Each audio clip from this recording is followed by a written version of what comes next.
What is up, guys? Randomonium here, and today we're going to be talking about divers. This video is a follow-up of my how to find your ideal playstyle, class, and subclass video, so if you haven't watched that one yet, I highly recommend it. In this video, we're going to be covering Diana, Pantheon, Lee Sin, and Wukong. All of the divers will be covered in other videos. Also, I want to give a very special thank you to all of the diver mains who helped me make this video. As you can see on the screen, I had a lot of help.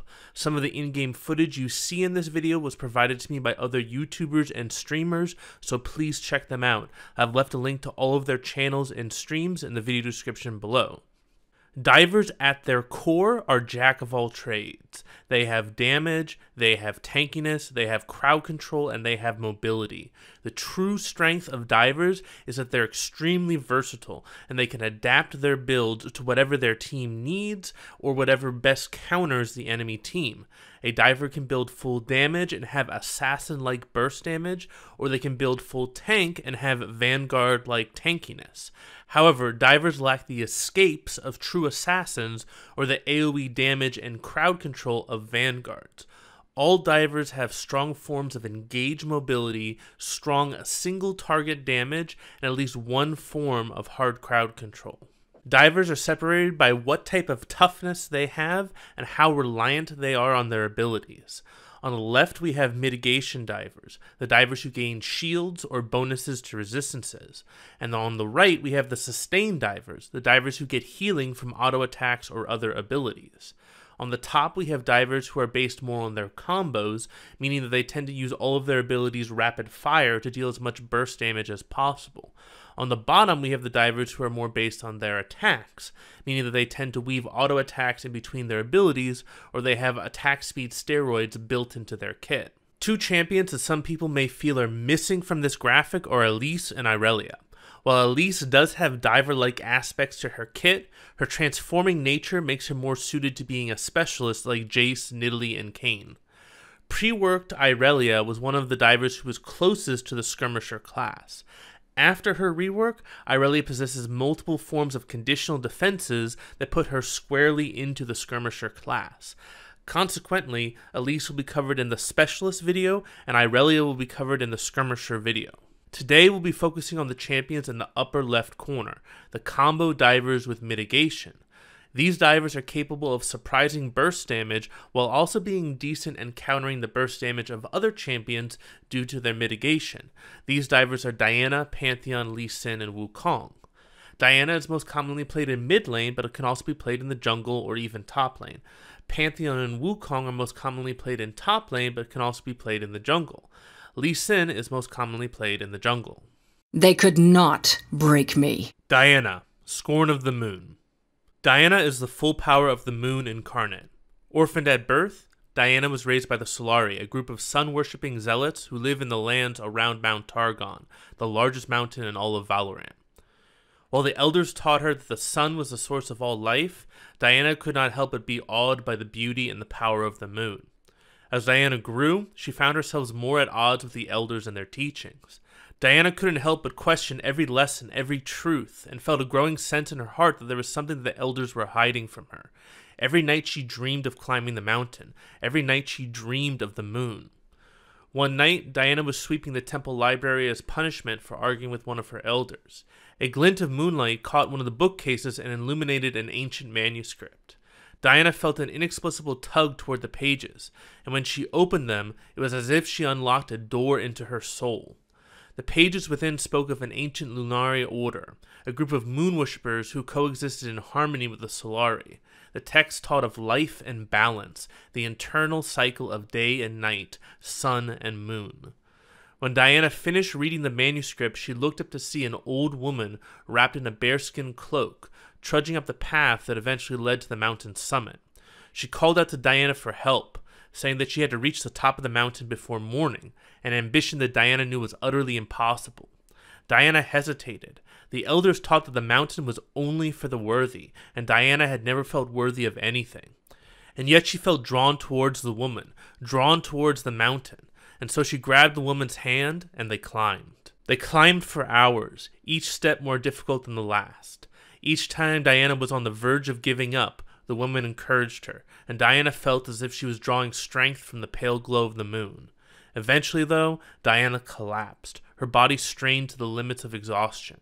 When she finally looked up, she realized that she had reached the summit, and the old woman was gone.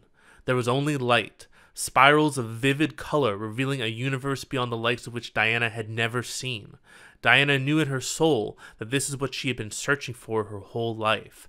This was the piece of her that had been missing for so long.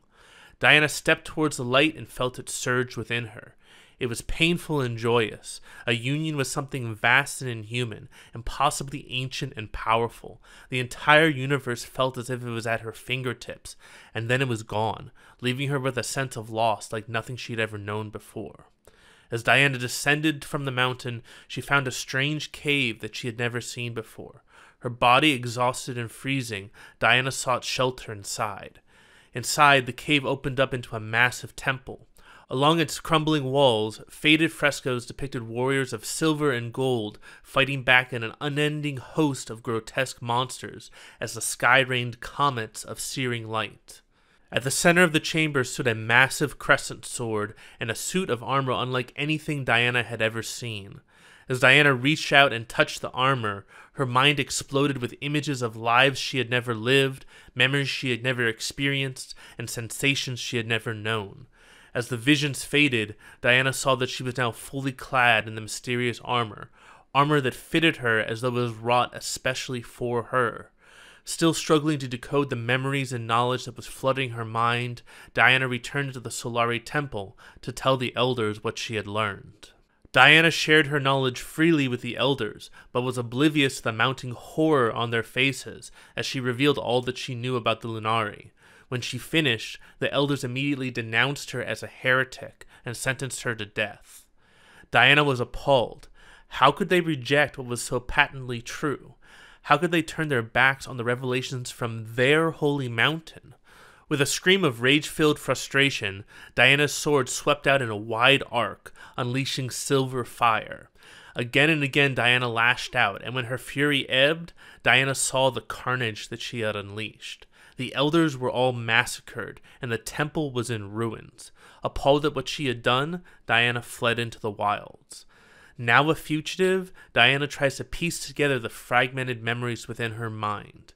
All she knows is that a great war is coming, a war that can only be won if the Lunari and the Solari resolve their differences and stand together like they did in ages past. I'll be honest, Diana is probably my favorite champion in all of League of Legends. I own every one of her skins, and I've played her more than any other champion in the game. Many people mistakenly think Diana is an assassin because she has insane burst damage and traditionally builds very glass cannon. However, unlike true assassins, Diana does not have any form of escape. Instead, she has a powerful shield which gives her surprising tankiness and aligns her more towards the diver class. Diana's passive is Moonsilver Blade. This ability causes every third attack to cleave enemies for additional magic damage and restores mana equal to 15% of her AP. Additionally, casting an ability grants Diana 20% attack speed for her next 3 basic attacks. This attack speed bonus is increased when Diana takes ranks in her E, Moonfall. Diana's E is her only form of crowd control and is on a very long cooldown.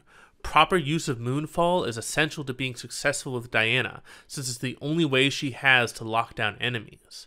When activated, Diana reveals and draws nearby enemies around her up to 225 units towards her location, slowing them for 2 seconds afterwards. When playing Diana, do not use your Moonfall immediately when you jump in.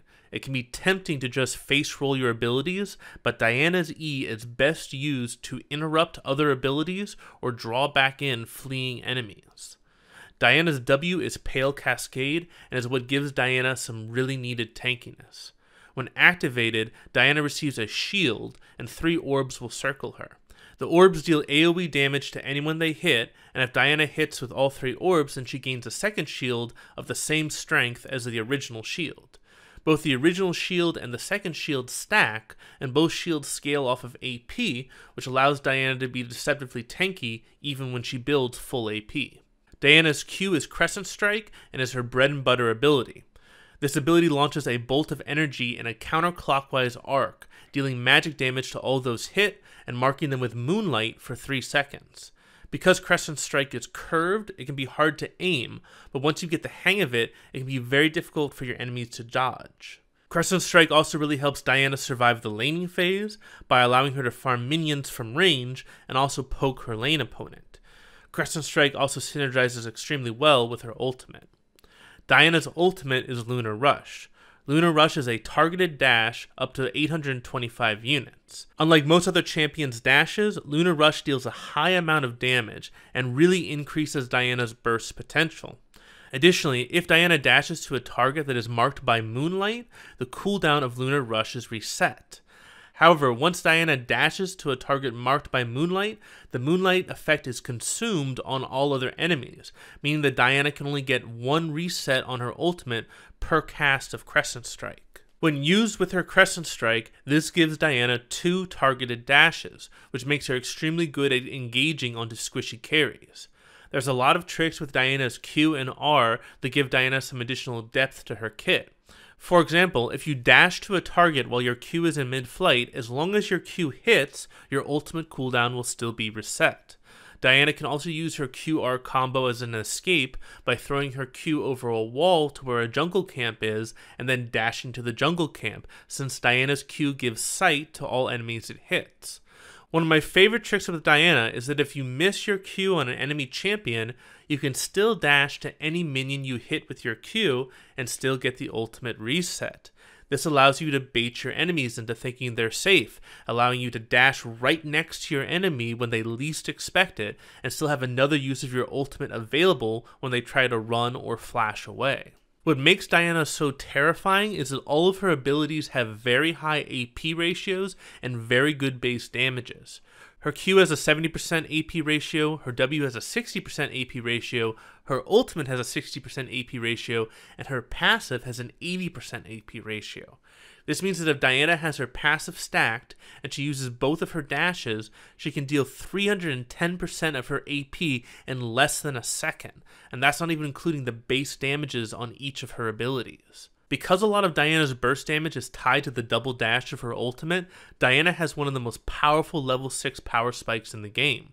Be extremely wary around a Diana who is near level 6, especially if she is an experience lead, because it is extremely common for Diana to immediately all in once she hits level 6. Diana also has very good wave clear for a melee champion, which allows her to survive in the early laning phase. Her passive, her Q, and her W all deal AoE damage, so she can clear waves extremely quickly when she wants to. That said, Diana's abilities all have high mana costs, so you have to be extremely careful about spamming your abilities. This mana hunger can be negated somewhat by the mana regen from her passive, but constantly auto-attacking to proc your passive will continually push waves and make you very susceptible to being ganked. Diana's game plan is to survive laning phase, kill you once she hits level 6, take your tower, and then snowball the game. Because Diana gains bonus attack speed, and her passive allows her to deal bonus magic damage with her attacks, Diana takes towers faster than just about any other AP champion in the game. Diana's mid-game is extremely strong, and she's phenomenal at roaming and taking additional towers with her roams. Where Diana struggles is in the late game. Because Diana usually builds very squishy herself, it makes her very susceptible being crowd controlled and killed before she can burst out an enemy carry. Zhonya's is an extremely common item on Diana since it allows her to reset a fight that's going poorly and immediately jump to assassinate an enemy carry once she comes out of stasis. If you need a team fight with Diana, it's often best to flank and wait for the enemy front line to engage. Once they burn their CC abilities, Diana can freely jump into the back line and delete a carry before the enemy team can react. When the enemy team turns to kill you, you can Zhonya's to give your team time to work and to shift the focus off of you. Once out of Zhonya's, you can jump to another carry and kill them, or you can disengage if you're at risk of dying. Diana is also a very potent split pusher. She takes towers extremely quickly, and she can solo kill most assassins, mages, and marksmen. Diana struggles when fighting against true split pushers like skirmishers and juggernauts, and she also struggles against tanks, since Diana can usually not burst them out very easily. All told, Diana is an immense amount of fun. Her builds are extremely varied, and she has a great combination of damage, tower taking ability, and tankiness. If you haven't tried her out, I highly recommend it. They are privileged to die at my feet. Pantheon, the artisan of war. Pantheon is another aspect of Targon. While Diana is the aspect of the moon, Pantheon is the aspect of war. In times of great need, Pantheon inhabits a warrior of great prowess to fight back the darkness. Pantheon's return to Runeterra can only mean one thing: war is coming. The current incarnation of Pantheon is Atreus, a proud Rekoran warrior. Atreus was never the fastest, or the strongest, or the most skilled of the warriors on Mount Targon. But what Atreus lacked in those areas he made up for in determination, courage, and endurance. Atreus was always the first to rise and the last to leave the training ground, and he never backed down from a fight.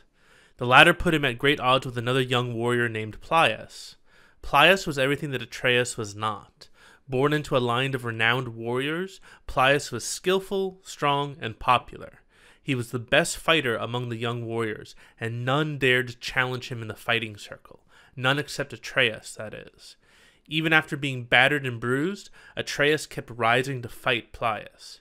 It earned Atreus great respect among his instructors, but it infuriated Plius, who took Atreus' unrelenting defiance as a lack of respect. On one patrol, the young warriors and their trainers came upon the smoking ruins of a Rekoran outpost. The elders ordered a retreat, but it was too late. The enemy was upon them. Although the warriors fought valiantly, they were vastly outnumbered, and one by one they fell. Eventually, only Atreus and Plius remained, fighting back to back against a ring of enemies. In a stroke of desperation, Atreus and Plius charged one side of the circle, killing 3 raiders and opening up a momentary gap in the ring of blades. Atreus ordered Plius to run and warn the villages while he held them off. Atreus fought off the raiders as long as he could, but eventually they overwhelmed him. Atreus took an axe to the chest and slipped into unconsciousness. When Atreus awoke, it was not in the celestial afterlife that he had expected, but upon the mountain upon which he had fallen. Atreus struggled to his feet and saw Plius face down a way off, a throwing axe embedded into his back. Word had not reached their village. Barely conscious due to blood loss from his wounds, Atreus, by sheer force of will alone, hoisted Plius onto his shoulders. 3 days later, he stumbled into the outskirts of their village, and finally allowed himself to collapse. In the months that followed, Plius and Atreus became the best of friends. Their near-death experiences had created a bond that nothing could break. Their rivalry forgotten, the 2 young men threw themselves into their training with renewed vigor and purpose. To Atreus' astonishment, the Solari refused to engage the intruders who had slain so many Rekor. The Solari's new leader, Leona, preached a different form of protection, which Atreus felt was weak and passive. Disillusioned with the Solari, Atreus and Plius trained to climb Mount Targon. Among the Rekor, it was believed that those who reached the summit of Mount Targon would be blessed with great power, the power to turn back their enemies and protect their people. Once they had fully healed, Atreus and Plius began their climb with dozens of other hopefuls who wished to claim the mountain's power for their own. One by one, their party dwindled. Some froze in the cold, some buried in avalanches, others fell to their deaths after tripping or missing a handhold, and some even went insane from the lack of oxygen and food. Eventually, it was once again only Atreus and Plius who remained alive. As they reached the summit, they were greeted with nothing. No fabled city, no sky warriors, no mystical light. Only more ice, death, and rocks. The disappointment was too much for Plius to bear, and he collapsed into the snow. Miles away from any form of medical help, all Atreus could do was hold his broken friend and watch the life slowly drain out of him. Then the heavens opened. The air shimmered like liquid, and a gateway opened before Atreus. A figure bathed in golden light stood waiting for him, hand outstretched. Atreus had been found worthy, not because he was the strongest, not because he was the most skilled, and not because he was the most popular. Atreus was chosen because he refused to die. He refused to give up, even when all hope was lost. Months passed, and Atreus never returned. His family mourned his death. In that time, the raiders had grown more aggressive, striking out at other towns. Now a force of barbarians marched on the Solari temple. Though vastly outnumbered, the warriors guarding the temple stood ready to die defending the relics and the mystics within. Moments before the battle was to begin, a great storm whipped up from the mountain, so powerful that warriors on both sides struggled to stand. The 4 stars of the Pantheon constellation pulsed brightly, then turned dark overhead. Simultaneously, the burning light of a falling star appeared and began streaking towards the ground. But it was no falling star. It was a warrior, mantled in starlight and bearing a gleaming golden shield and a spear of legend. He landed with a force to shake the heavens, and rose to face the intruders single-handedly. The Rekorans saw that it was Atreus, and yet not Atreus. The aspect of the warrior had infused him, and he was now both mortal and immortal, the incarnation of war made flesh. He was now an avatar of battle. He had become the Pantheon. His eyes blazed with celestial light. His armor and shield turned away arrows like they were made of paper. His spear could pierce any defense, and any time he threw it, it magically returned to his hand. None could stand against Pantheon. The invader's blood soaked his weapons and armor, lacquering them to a pristine shine. There was no mercy. There was no quarter. All died at Pantheon's feet. And once the invaders had been slain, Pantheon marched into the roaring storm and disappeared. Pantheon is one of the most terrifying early-game champions in all of League of Legends. Many top laners say that you don't try to win lane against Pantheon. You try to survive lane against Pantheon. A lot of Pantheon's early game power comes from his passive, Aegis Protection. This ability allows Pantheon to block the next incoming basic attack from an enemy champion, large monster, or the next incoming shot from a turret. Pantheon gains Aegis Protection after he lands 4 basic attacks or spells. Early game, this passive is massively powerful because the ability to block a single attack or a single tower shot can often be the difference between winning or losing a duel. Because Pantheon's passive can block tower shots, this also makes Pantheon one of the best tower divers in the game, allowing him to snowball an early game advantage even more. What allows Pantheon to gain early game dominance is his Q, Spear Shot. This ability is a single target point and click ability with 600 range that is on a 4-second cooldown. Early on, Pantheon's spears hit like a truck, and they scale with 140% of his bonus AD, so they can be extremely painful even later into the game. The only thing that gates Pantheon's early game harass is his mana pool. This makes Pantheon extremely frustrating to play against because there's no real counter to his harass. Anytime you're within 600 range, Pantheon can chuck a spear at you, and it's guaranteed to hit for a significant chunk of your health pool. All you can do is start an item like Doran's Shield, take some Resolve Runes, and stock up on potions as lubricant for the pounding you're about to receive. Pantheon's W, Aegis of Zionia, is a point-and-click ability that allows Pantheon to dash up to 600 range, deal magic damage, stun his target, and gives him 4 stacks of his passive. Pantheon's W is his primary gap closer and his only form of hard crowd control, and since it's on such a long cooldown, properly using your W is extremely important since you won't get to use it twice in a fight. However, since Pantheon's W scales off of AP, and the stun duration doesn't scale with rank, is often the ability that Pantheon maxes last. An extremely important aspect of Pantheon's W is that it instantly allows him to block the next attack or turret shot since it gives him 4 stacks of his passive. This addition to Pantheon's W makes him extremely powerful in tower diving situations. When combined with his abilities and an already stacked passive, this allows Pantheon to negate the damage of up to 3 tower shots.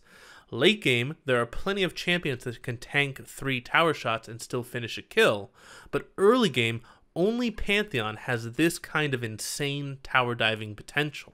Pantheon's E, Heartseeker Strike, has both a passive and active component. Passively, Heartseeker Strike causes Pantheon's basic attacks and his Spear Shot to automatically critically strike against enemies that are below 15% maximum health, turning his Spear Shot into an Execute ability when the enemy is on low health. When activated, Heartseeker Strike deals damage to all enemies in a cone in front of him for 0.75 seconds. If an enemy champion stands in the cone, they can take up to 300 damage plus 300% of Pantheon's bonus AD. While this damage is absolutely insane, the downside of Heartseeker Strike is that it roots Pantheon for the channel duration. Because of this, proper timing of Heartseeker Strike can often be the difference between securing a kill or your prey getting away. However, it's Pantheon's ultimate Grand Skyfall that he's most known for. This ability allows Pantheon to jump up to 5,500 units, allowing him to leap into battle behind the enemy front line to take out squishy targets. When Pantheon lands, he also deals a massive amount of damage to anyone in the center and slows them for 1 second. However, what balances the ability is it takes a very long time to channel. Pantheon has to channel his ultimate for 2 seconds before he leaps into the air. It then takes Pantheon 1.5 seconds to fall back to Earth, and his descent is marked by a ring that your enemies can see. This makes the setup for Pantheon's ultimate extremely important. If you don't position it far enough back, then your enemies will just run away and your ult will be wasted. However, if you position your ultimate too far back, the enemy will just turn on you and kill you while you're split up from your team. One really cool trick that you can do with Pantheon's ultimate is that if you ult into a bush that the enemy doesn't have vision on, then your descent circle will not be displayed to the enemy, allowing you to stealth ult when they least expect it. Pantheon's low cooldown harass allows him to punish you for every minion you try to take, and Pantheon's passive ensures that if you try to trade autos with him, you're going to lose. Once Pantheon has you within kill range, he becomes one of the best tower divers in the game thanks to his passive and his W. While Pantheon's early game is amazing, he falls off extremely hard in the late game. If you can't get an early game lead with Pantheon, then he becomes useless past the 30-minute mark. If you do get an early game lead with Pantheon, it's extremely important that you use that lead to get other lanes ahead. As soon as you hit level 6, you should be looking to use your ultimate to mid lane or bot lane. Pantheon carries games by winning his lane and then snowballing other lanes, not just stomping his own lane opponent. While Pantheon does fall off in the late game, he can still be useful in teamfights by disrupting the backline with his ultimate and assassinating squishy targets with his combo. Put simply, Pantheon's job is to stomp his lane opponent in the early game, roam and get other lanes ahead in the mid game, and be a backline disruptor in the late game. If you're looking for someone with an amazing early game and insane map presence, then Pantheon may be the perfect pick for you. Master yourself, master the enemy. Lee Sin, the Blind Monk. The land of Ionia is home to many spirits, none of which is more feared than the dragon. Lee Sin arrived at a Shojin monastery as a boy, claiming the dragon had chosen him to wield its power. While Lee Sin possessed the power and might of the dragon, he also possessed the dragon's reckless pride. Cocky and impatient, Lee Sin constantly looked for ways to bypass the years of training required so that he could fulfill his destiny sooner. Lee Sin would routinely sneak into the archives to learn more advanced techniques, but he lacked the training or the willpower to fully control them.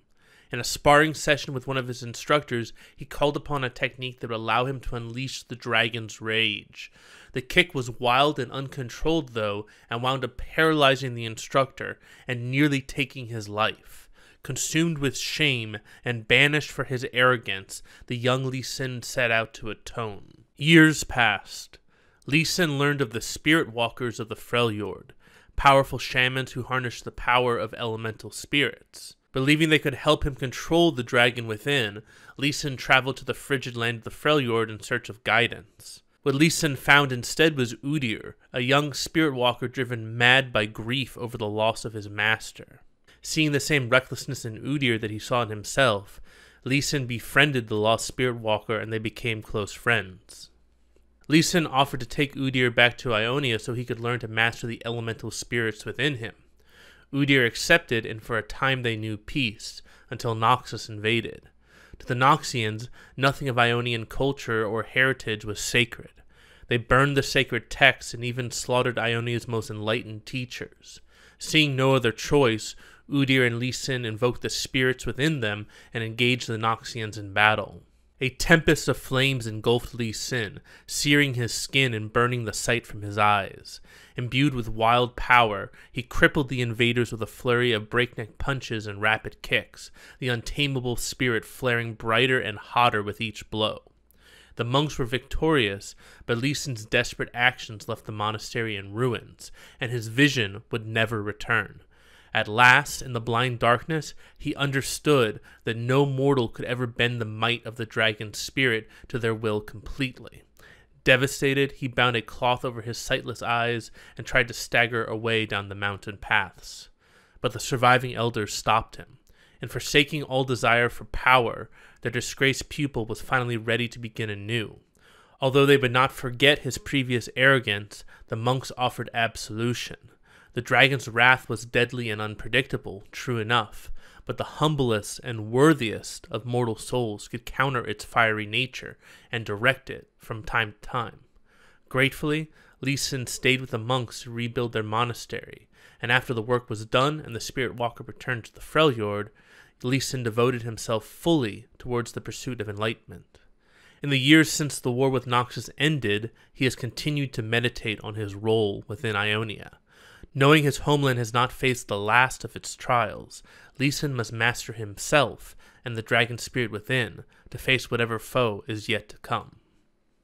Lee Sin is one of the most iconic junglers in all of League of Legends, and some would argue the most important champion in the game at influencing how the meta and professional play has evolved. This is primarily due to Lee Sin's insane flexibility as a champion and the extremely high skill cap that's needed to play him competently. Lee Sin's passive is Flurry. After using an ability, Lee Sin's next two basic attacks gain 40% bonus attack speed and allow him to regain energy. Unlike most champions, Lee Sin's resource bar is energy instead of mana. Lee Sin has a maximum of 200 energy, and each of his abilities costs 50 energy, so auto-attacking to regain energy is extremely important with Lee Sin. Lee Sin's Q, W, and E all have two parts, each costing energy, and each proccing his passive. Lee Sin's Q is Sonic Wave. When activated, Lee Sin fires a skill shot that deals physical damage to the first target it hits, and grants true sight of them for 3 seconds. If Sonic Wave hits, Lee Sin can use his Q again within 3 seconds to cast Resonating Strike. Resonating Strike causes Lee Sin to dash to the enemy hit with Sonic Wave, dealing physical damage. Resonating Strike also deals damage equal to 8% of the target's missing health, making it a decent execute ability against low health enemies. Lee Sin's W is Safeguard. This ability allows Lee Sin to dash to an ally or a friendly ward. If he dashes to an ally, both his ally and Lee Sin are shielded for 2 seconds, and Safeguard's cooldown is reduced by 50%. After Safeguard is used, Lee Sin can activate W again within 3 seconds to cast Iron Will. Iron Will grants Lee Sin up to 30% bonus lifesteal and spell vamp, giving him much needed sustain in the jungle. Lee Sin's E is Tempest. When activated, Lee Sin smashes the ground, dealing magic damage to nearby enemies and granting sight of them for 4 seconds. If Tempest hits an enemy, Lee Sin can cast Cripple within the next 3 seconds. Cripple slows all enemies marked by Tempest for 4 seconds.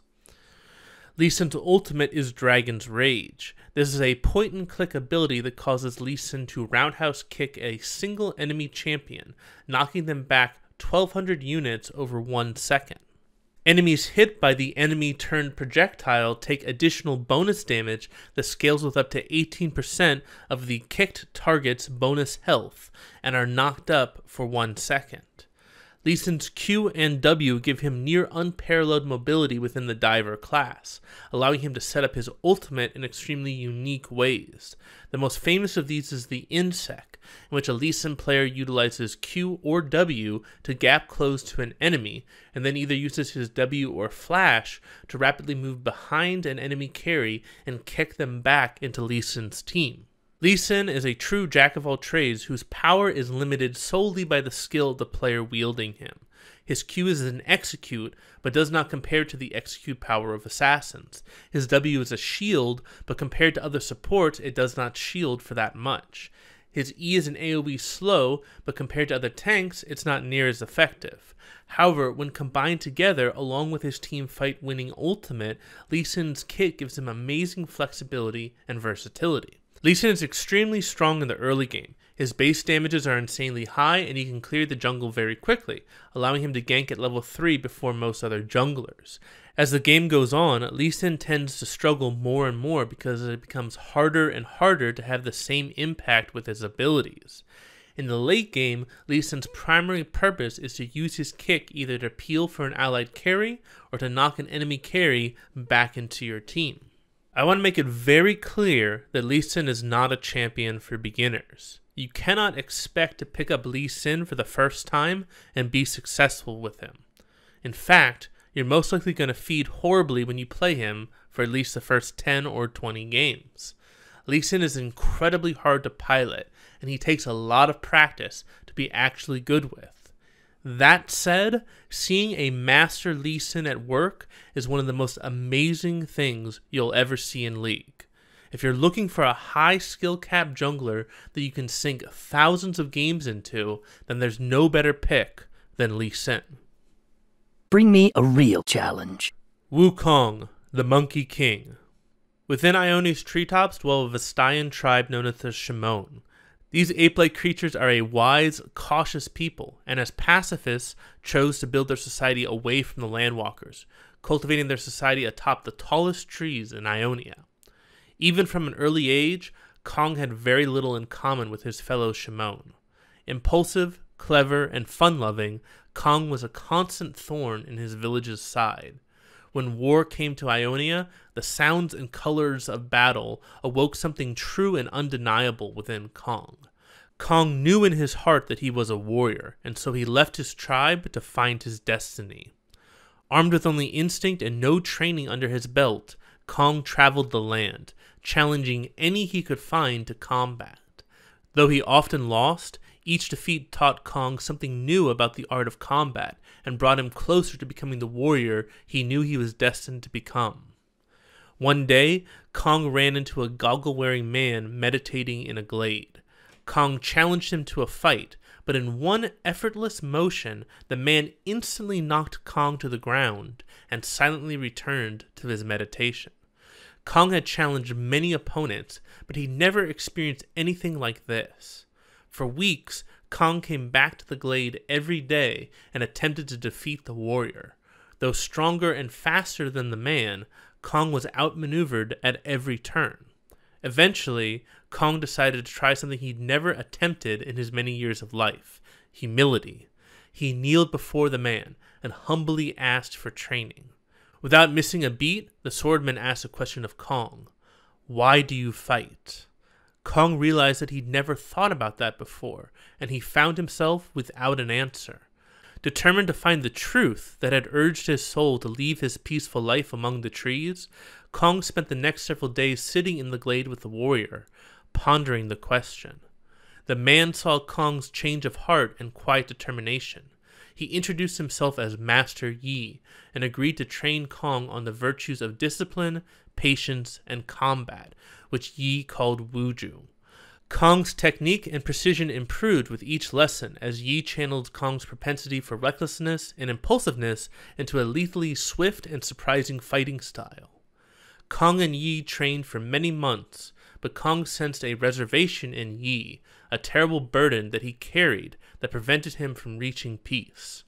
Through his guile and stubbornness, Kong eventually broke down Yi's walls and persuaded him to tell Kong why he no longer fought, why he meditated in this glade while war broke out all around Ionia. Yi told Kong that he'd once been an integral part of Ionia's defense.